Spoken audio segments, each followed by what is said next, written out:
ପତାକା ପତାକା ପିଲାମାନେ ସ୍କୁଲରେ ଗଣେଶ ପୂଜା ସରସ୍ୱତୀ ପୂଜା କରୁଛନ୍ତି ଆଜ୍ଞା ପତାକା ପତାକା ଆଜ୍ଞା ଆଜି ଭାରତର ସ୍ୱାଧୀନତା ଦିବସ ଆମେ ପାଳନ କରୁଛେ କ୍ଲବ ଠାରୁ ଆରମ୍ଭ କରି ପ୍ରତ୍ୟେକ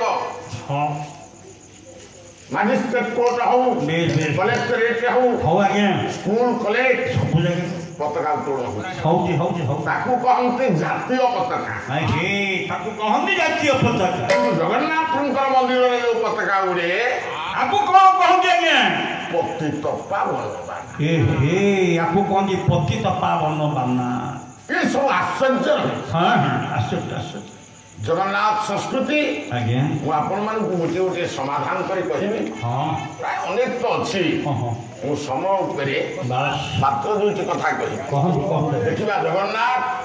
କାହିଁକି ନିମ କାଠରେ ତିଆରି କାହିଁକି ତିଆରି ହେଲା ଆଜ୍ଞା ଆଉ ଜଗନ୍ନାଥଙ୍କର ସ୍ତ୍ରୀ ବାସ୍ ଏଇ ତ ପାଲା ହବ କାହିଁକି କଣ ଆଜ୍ଞା ଆପଣମାନେ ବହୁ ପାଲା